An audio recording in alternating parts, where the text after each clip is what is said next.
दुविधा में दिख रहे हो भाई।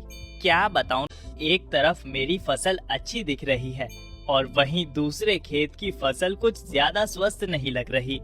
मुझे ये समझ नहीं आ रहा है कि जब दोनों खेत में समान मात्रा में खाद डाली है तो फिर ऐसा क्यों दिख रहा है।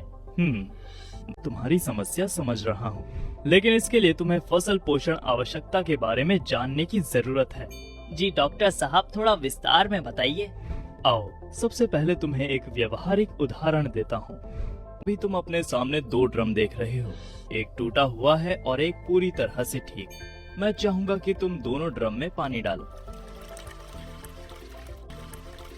अरे, ये तो एक ड्रम से पानी निकल रहा है। हाँ बलराम, अब मैं ड्रम के उस हिस्से को बंद कर देता हूँ जहाँ से पानी निकल रहा है। बलराम, अब एक बार फिर से इसमें पानी। डॉक्टर साहब, ड्रम तो अभी भी नहीं भरा। थोड़ा पानी और भरते ही ये तो फिर से बहने लगा। हाँ बलराम, लेकिन पहले के मुकाबले इस बार ड्रम में ज्यादा पानी है। अब मैं इस हिस्से को भी जोड़ देता हूँ और तुम एक बार फिर से पानी भरो। डॉक्टर साहब, मैं कुछ समझ नहीं पाया। 2 बार जोड़ने के बाद अब जाकर इसमें पानी भरा।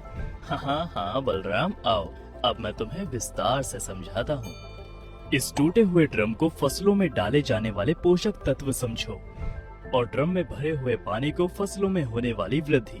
अब हमने देखा कि तुमने जब टूटे हुए ड्रम में पानी डाला तो वह कम स्तर पर ही बहने लगा, लेकिन मैंने जब ड्रम के टूटे हुए हिस्से को जोड़ा तो पानी का स्तर बढ़ गया। इसको ऐसे समझो कि जब पौधे में किसी एक भी पोषक तत्व की कमी थी तो वह ज्यादा नहीं बढ़ पाया अथवा उसका विकास नहीं हो पाया, लेकिन पौधे को उस पोषक तत्व के प्रदान करते ही पौधा बढ़ गया।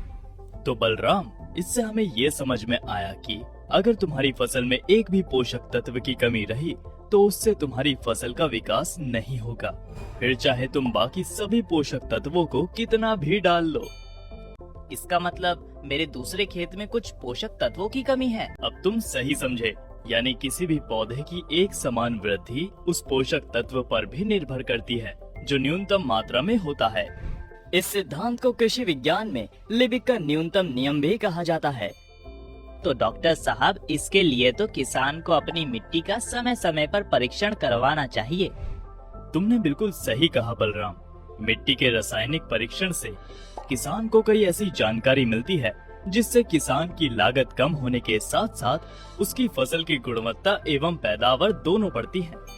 धन्यवाद डॉक्टर साहब। आज आपके व्यवहारिक उदाहरण के जरिए मुझे कृषि विज्ञान के न्यूनतम नियम के बारे में अच्छी और महत्वपूर्ण जानकारी मिली। अब आगे से मैं इन सभी बिंदुओं का ध्यान आवश्यक रखूंगा।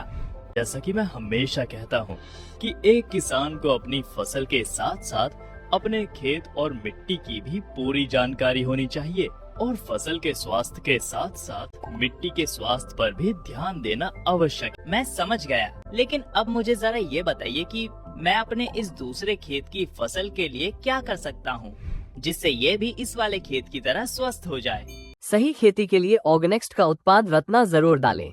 रत्ना में 9 आवश्यक पोषक तत्व जैसे nitrogen, phosphorus, potassium, magnesium, sulphur, iron, manganese, copper, zinc और बोरॉन मौजूद है, जो पौधों को संपूर्ण पोषण देकर फसल को मजबूत, हरी भरी और अधिक उत्पादनशील बनाते हैं। और पाए हाइड्रोजल उत्पाद मिट्टी की जल धारण क्षमता बढ़ाता है, जिससे बार बार सिंचाई की जरूरत नहीं पड़ती। यह वाष्पीकरण, कटाव और पोषक तत्वों की हानि को रोककर मिट्टी के भौतिक गुणों को बेहतर बनाता है। पौधों की जड़ों को जल और पोषक तत्व देकर उनकी वृद्धि और उत्पादन को बढ़ाता है। ठीक है डॉक्टर साहब, आपके महत्वपूर्ण सलाह और समय देने के लिए बहुत बहुत धन्यवाद। हम है ऑर्गेनेक्स लाइफ साइंस प्राइवेट लिमिटेड।